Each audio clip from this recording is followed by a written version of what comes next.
Mangalawa, welcome to Myanmar Today. I'm Henry Zin, and here are the latest news and reports. First one on the launch of Upei Mountain statue and Myanmar Department Museum. Next on Chinese series titled Struggle, dubbed in Myanmar language to be aired.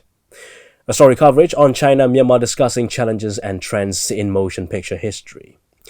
And the last report on 2019 Yangon City's Christmas. Before we get to the reports, why don't we have a look at what's happening in local news. Vice President Henry Zin, chairman of Farmer Rights Protection and Enhancement of Their Benefits, made a speech at the opening ceremony of Shan State Agriculture Symposium held at Hair-Ho Garden in Inkaun village of Kalor Township in Dangji district of southern Shan State on Sunday. Vice President Henry Zin said the event was aimed to be able to develop sustainable agricultural system to secure appropriate prices and markets for the products, to introduce agricultural equipment and to promote socio-economics of local farmers and economic development of Shan State.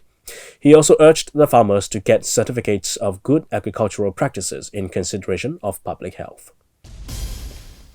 Government delegation and NCAS, EAO, 10 ethnic armed organizations, signatories of the nationwide ceasefire agreement, held a preliminary coordination meeting on Sunday in Yangon and agreed to organize the 8th Joint Implementation Coordination Meeting on nationwide ceasefire agreement next month. Chairman of KNU and RCSS sent their letters on 11th of October 2018, heading to the State Councillor and the Commander-in-Chief of Defense Services about their views and expectations of NCAS, EAO groups on the peace process.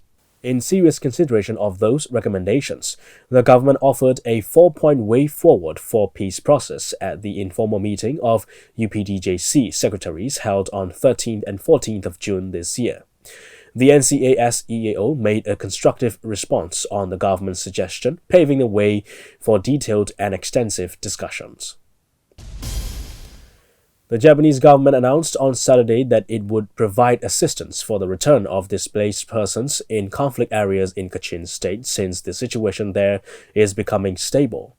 Both the public and private sectors of Japan are providing the utmost support for democratic nation building of Myanmar.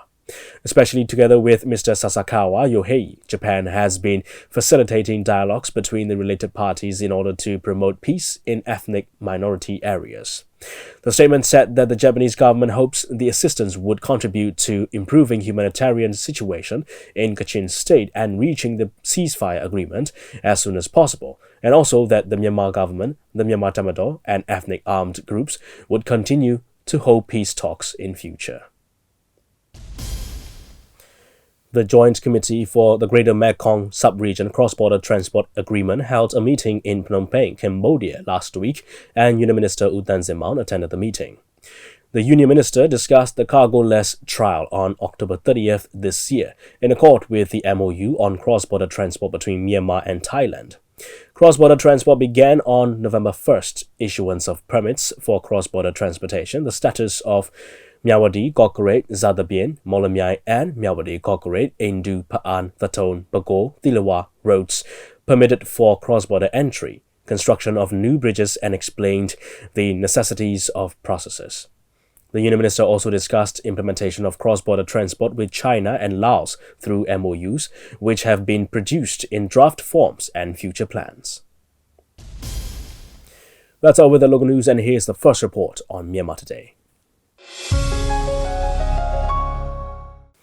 To honor Upei Mountain, the first local professor to establish Oriental Department at the University of Yangon and the first Myanmar principal of former Yangon University College, which is now the University of Yangon, Department of Myanmar installed his statue last Friday at Dangu Hall. Along with the statue installing ceremony, Myanmar Department also opened the Museum of Various Myanmar Traditional Items collection. DJ Zin reports. Government of Myanmar of University of Yangon has organized the launching ceremony of the statue of Upei Mountain, the first local principal of former Yangon University College, and opening ceremony of Myanmar Department Museum. The ceremony took place on 20th December at Dangu Hall of University of Yangon. The attendees were former President U Tin Chaw, Union Minister for Education Dr. Myo Taing-chi, government officials, Mya, youngest daughter of Upe Mountain, writer Maung, professors and teachers, students, and invited guests.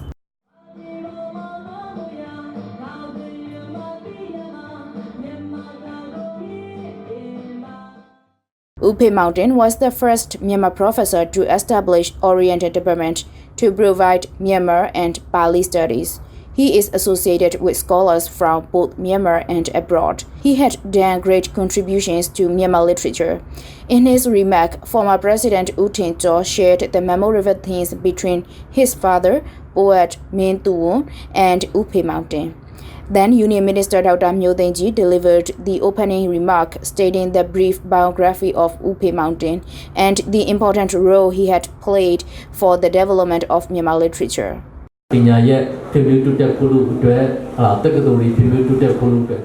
He was the leader for the development of education, universities, and especially Myanmar literature. I'm honored to be here at the opening ceremony of its statue. The Department of Myanmar submitted the proposal to install the statue of Siaji Upe Mountain to the Ministry of Education. We are proud to support in this process of installing the statue of Siaji Upe Mountain, who was the first local professor and founder of Oriental Department and first Myanmar principal of former Yangon University College. Because of the educational heritage he left, we are able to learn and take responsibility in the education sector.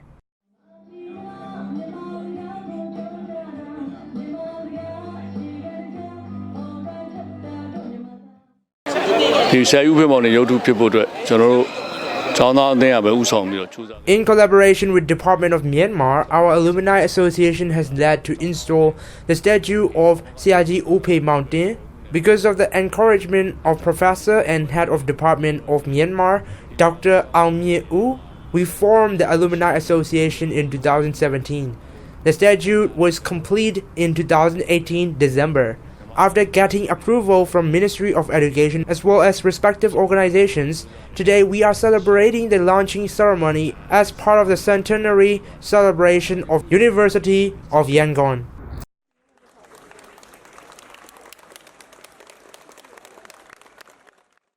He was the professional linguist who has accomplished many articles, short stories, poems, textbooks, and translation works of Pali text to Myanmar and English.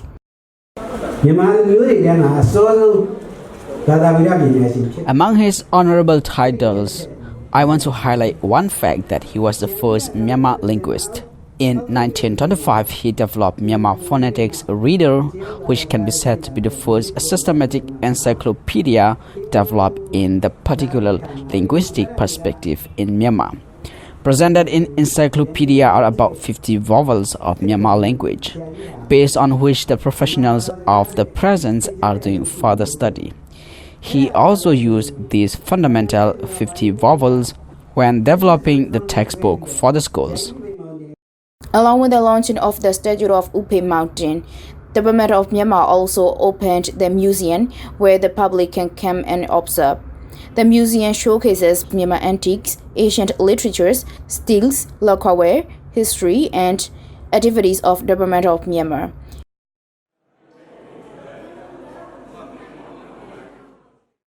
It is hoped that by learning about Upe Mountain and his contributions in Myanmar literature, the students are to love Myanmar literature more and to preserve it.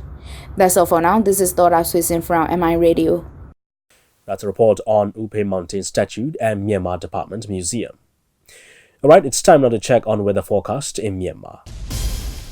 It's a sunny day in Yangon, but the air quality will be unhealthy for sensitive groups during the day. We can expect highest temperature of 32 degrees Celsius and the lowest of 15 degrees Celsius. In Naypyidaw, it's a beautiful weather with plenty of sunshine during the day. We expect highest temperature of 30 degrees Celsius and the lowest of 12 degrees Celsius at night. It's a pleasant weather in Mandalay with partly to mostly sunny conditions during the day. We expect highest temperature of 30 degrees Celsius and the lowest of 12 degrees Celsius at night. Well, we have another report coming up, and then we'll check on the stocks and currency exchange rates. a famous Chinese series titled Struggle, which was directed by director Zhao Baogang, is to be broadcast in Myanmar with dubbed voice version. The launch ceremony took place on Saturday at Wyndham Grand Hotel in Yangon. The series with Myanmar voice dubbing is jointly presented by Chinese Embassy in Myanmar and Skynet Media, and it will be aired on 26th of January 2020. Thoras Zin has the details. In collaboration with Chinese Embassy in Myanmar, famous Chinese series by director Mr. Zhao Baogang is to be broadcasted in Myanmar voice dubbing in Skynet Media. The launching ceremony took place on 21st December at Wyndham Grand Hotel in Yangon. The attendees were Chief Minister of Yangon Region Government, U Pyo-min-tae, Chinese Ambassador to Myanmar, Mr. Chen Hai, Director General of Information and Public Relations Department, U Ye-nai, Director Mr. Zhao Baogang, government officials, artists, and invited guests.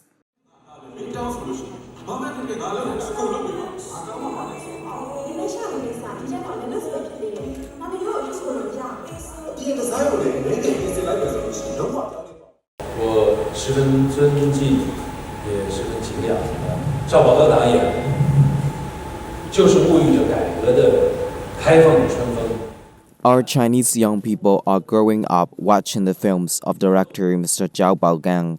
I welcome the presence of Mr. Zhao Baogang today.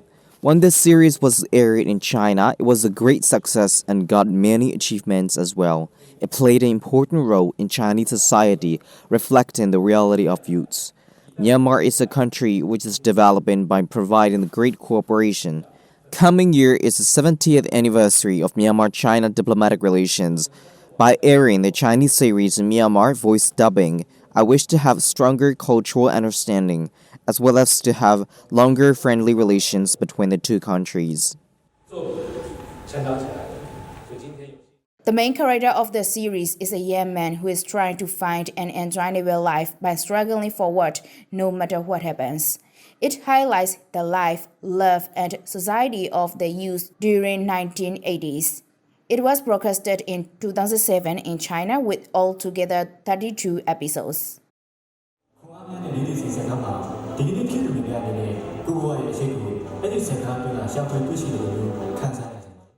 陈海大使这个推荐给缅甸的这部戏，然后就告诉我 I have got an offer by Ambassador Mr. Chiang Hai to air this series in Myanmar voice dubbing, and I happily accepted. He also invited me to be here at the launching ceremony, and I am also happy to be here. I have quite little understanding about the television market in Myanmar, but as far as I'm concerned, Myanmar is making changes in every aspect. This series' struggle includes how the youths are striving to achieve a beautiful life and the consequences of their hard work, which Myanmar young people can learn.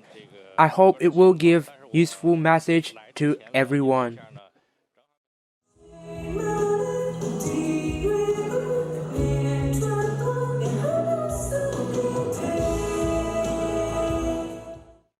Some famous actors and actresses in Myanmar, Sia, Jojo, Thierry Shintan, Sumya Nou, and experienced voice actors have done the voice dubbing for the series.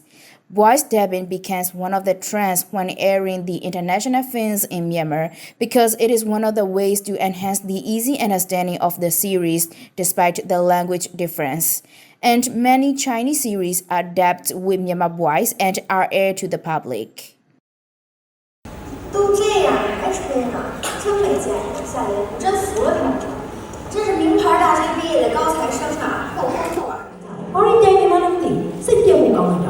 现在这个现在学来面的，给人干什么光架了问题啦？俺这不啊，你爹比有可能就让你们装上嘛。要人你行不行？就你长得咸鱼样，还跟我提咸鱼，人咸鱼要人本人早死菜了，能我没得靠了，冷表，冷表。我这，你妈这么多钱的。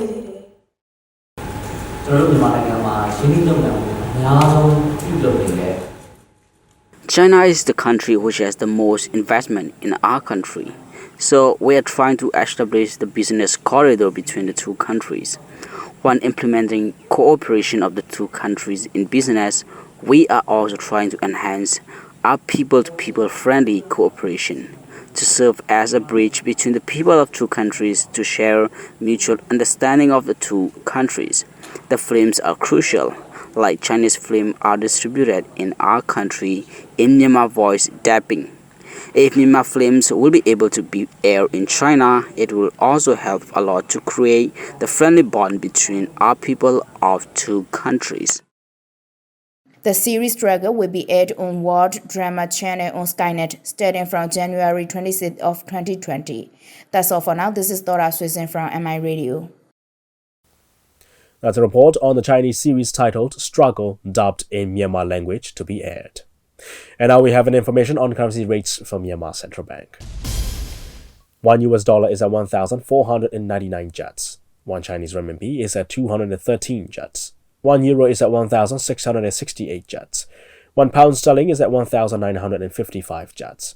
1 Singapore dollar is at 1,106 kyats. 1 Malaysian ringgit is at 362 kyats. 1 Thai baht is at 49 kyats, and the Indian rupee is at 21 kyats. Gold is trading at $1,481. Silver is at $17, and Brent crude oil is at $60. On the Yangon Stock Exchange, FMI is at 11,500. MTSH dropped 50 and it's at 3,800. MCB is at 8,200. FPB remains at 23,000. TMH went up 50 and it's at 2,900. You're with MI Radio's Myanmar Today. You can log on to our website at miradio.com.mm and catch many other great programs of MI Radio on the website. We're also running on 96.1 FM in Yangon, 96.5 in Mandalay, and 96.7 in Naypyidaw. Alternatively, you can download our app on both iOS and Android platforms. It's easy to search. Just type in Myanmar INTL Radio and you'll find the app. Download it on your devices so you can listen to our radio programs on the go. Stay with us as we bring you more reports on Myanmar Today. Acclaimed directors and filmmakers from China and Myanmar met on Sunday to discuss the trends, challenges, and opinions on film industries both countries are shaping. The discussion, aiming to improve the film industry, was actively participated by leading film experts from both countries at Myanmar Motion Picture Organization on Saturday. Akajo reports. Censorship has been one of the substantial challenges the movie industry in Asia faces for decades. China and Myanmar, the two neighbors in Asia, share the same censorship restrictions challenges over the past decades. Acclaimed directors from both countries share their experience in dealing with the censorship restrictions at a meeting on Saturday at Myanmar Motion Picture Organization's office in Yangon. Myanmar's leading directors and filmmakers and China's leading directors, led by director Mr. Zhao Baogang, discussed the challenges they went through. Chinese ambassador to Myanmar, Mr. Chen Hai, also attended the event. The Chinese director, Mr. Zhao Baogang, explained how China is pushing to improve the young filmmakers' competency. There are 3 parts. First one, they need a college level and they attend the cinematography course like a degree. And we have short diploma course. They have to pay for that, of course. Next, student studies and the teacher's supervision and learn closely as his assistant. However, the young directors have few chances to direct films. China Film Association has funds to support the promising directors. Next, the professional directors bring up the amateurs. I myself turned out 9 famous new directors. Directors, filmmakers, and producers actively sought suggestions to improve the Myanmar filmmaking. Myanmar's acclaimed director U Nyi Tonglin said, The story they shoot is different than the story we shoot. They mostly take the stories on what is really happening in real lives. So when they penetrate the international audience, they like it. In Myanmar, we usually make horror films and films about ancient time. So the director suggested that we shoot story that is based on what is really happening in our society as well as the natural beauty of the country. This way, the film will attract the audience here as well as international audience. Improvement in digital technology used in filmmaking is important. However, when China started to penetrate the international market, the fund was not strong, and so was the technology. The setting and equipment serve as help, but they are not the only deciding factor. Director Zhao Baogan also explained challenges that filmmaking companies face in China. Over the past 40 years after the open door policy, China's film industry has seen substantial growth and it is one of the leading in the world. There are many television stations and transmissions facility not only in central but also each and every state. The demand for the films and television content drops. We can take this as an opportunity for cooperation. For example, the scripts for the movie I'm writing includes Europe and US, but for the cost cut, we are considering Thai and Asian countries, as well as we would like to include Myanmar. The content and scope for making films has narrowed after many years. We urge Chinese actors and directors to go out and explore the countries to learn culture. They go to Thailand and we will also urge them to go and learn culture in Myanmar and hope for more cooperation with Myanmar with the help of Chinese embassy. The Chinese filmmakers also raised questions on the drone flying rules and regulations in Myanmar. This is Agajo reporting for Myanmar International Radio. That's a report on China-Myanmar discussing challenges and trends in motion picture history. And here's the last report on 2019 Yangon City's Christmas.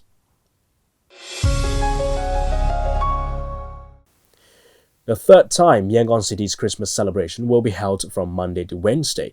For this year's celebration, the locations consist of Bojo Onsan Street, Mahabandula Park, the Kim Yap Park, and Sobwaji Park. Our reporter David Tanner will tell us more. The purpose of the Yangon City Christmas is to share the love and experiences of Christmas celebration. It is also to demonstrate the peaceful situation of Myanmar and showcase how people are united to celebrate the symbol of loving ceremony for which is Christmas. We will be hearing out the detail of the celebration from Patrick Looney, who is the chairman of Yangon City Christmas Festival Committee. This is the third time. We had two times, one in 2017 and another in 2018, and this is the third time. It is about the same as the years before, but we will be having the opening ceremony at the Holy Trinity Cathedral, which is opposite the Junction City. And there will be the opening ceremony, and then the closing ceremony will be at the St. Mary's Catholic Cathedral on the 25th. So within that area on Bojo Onsan Road, the main road, there will be stages, one in the Holy Trinity Cathedral, another one is in front of near the Mount Tole Street, and another one at near the Sakura building on Bojo Onsan Street, and then another one near the Ruby Mart, and the last one is at the St. Mary's Cathedral here in Yangon. Besides that, we will also have stages in front of the Emmanuel Church, which is also in front of the Yangon City Hall, and then one in the Kimya Park in West Yangon, and the last one is in Insane near the Sobwajigo Park. How this year event will have similarities compared to the last year's celebrations, Patrick Looney explained to MI Radio. I think the programs will be about the same, but we will be having more elaborate celebrations. And this is the only first year that we will be having in Insane. Before we don't have only this side in the town proper, but now we will be having it Insane. So next year too, we are thinking of expanding in other suburbs throughout Yangon. Sadudida, which is a charity feeding or feast, is one of our Myanmar's traditions and one of the things that we are proud of. With that said, Sadudida will be in all around the celebrations places, which is the good news. Yes, we will be having food free of charge. As our Burmese custom, we will be having Sadudida. So it will be given to anybody, irrespective of race, religion. Everybody can participate. So every station, there will be 8 places. Every place will have a place to have some food like local food, mohinga or jazanje and so on. So that will be one of the things that we will be giving, as well as we will be giving a lot of presents and gifts, like giving from Santa Claus. And the other thing is that people can come and take their photographs and come and put it on the Facebook or whatever. And we will be very happy if more people come from every walks of life. Although no date is indicated in the Gospels, early Christians connected Jesus to the Son through the use of such phrases as Son of Righteousness. The Roman mark the winter on which is December 25th. The first recorded Christmas celebration was in Rome on 25th December 336 AD. With that said, Reverend Utoto, Vice Chairman of Yangon City Christmas Committee, told MI Radio about the purpose of Yangon City Christmas. The Christmas We have been celebrating Christmas in their respective churches, but we consider again and thought Christmas is not just for the Christians. It's for all kinds of people with all kinds of differences. It is a time in which we share the inner love and peace around people and show how we care about each other. Yangon City Christmas's purpose is to maintain those perspectives and to let everyone join the experience and love of celebrating Christmas. As there will be performances from famous singers as well as skits from different churches, it will be sort of entertainment as well as for anyone who wants to experience what really is Christmas in a different form of circumstances. Christmas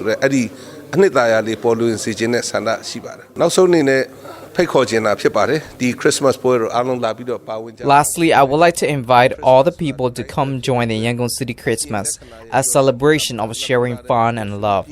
I can personally guarantee that everyone gets something by joining the event, not only physically but also from the inside. As a conclusion, I want to invite again all the people in Myanmar to join the fun on 23rd, 24th, and 25th of December for Yangon City Christmas. And I want to see every one of you there.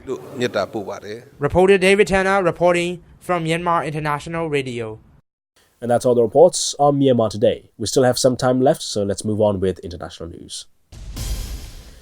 The highest court in the Netherlands has upheld a ruling requiring the government to slash greenhouse gas emissions by at least 25% of 1990 levels by the end of next year. The case was brought 6 years ago by the Urgenda Environment Group in a bid to force ministers to go well beyond EU targets. However, the chances of the government reaching the target look slim. By the end of 2018, emissions were down only 15% on 1990 levels. Dutch environment researchers believe that levels could be cut by 23% by the end of 2020, but believe the reduction could be as low as 19%. The government in The Hague presented its climate accord at the end of June, with plans for a 49% cut in greenhouse gas emissions by 2030 and phasing out coal-fired power generation starting in 2020. In other news, the Boeing company has cut short the uncrewed demonstration flight of its new astronaut capsule. The Starliner launched successfully on its Atlas rocket from Florida, but then suffered technical problems that prevented it from taking the right path to the International Space Station. It appears the capsule burnt too much fuel as it fired its thrusters, leaving an insufficient supply to complete its planned mission. Starliner came back to Earth on Sunday. It landed in New Mexico's White Sands testing range, using parachutes and airbags to make a soft touchdown on desert terrain. It marked the first U.S. land landing for this type vehicle. Past crewed capsules have always made splashdowns in the ocean. Boeing and the U.S. Space Agency, NASA, must now review the truncated mission before deciding when to allow crew to fly aboard future Starliners. The earliest fossilized trees, dating back 386 million years, have been found at an abandoned quarry in New York. Scientists believe the forest they belong to was so vast it originally stretched beyond Pennsylvania. This discovery in Cairo, New York, is thought to be 2 or 3 million years older than what was previously the world's oldest forest at Gilboa, also in New York State. The findings throw new light on the evolution of trees. And that's a wrap on today's Myanmar Today. Thanks for joining me. I'm Henry Zin. See you again.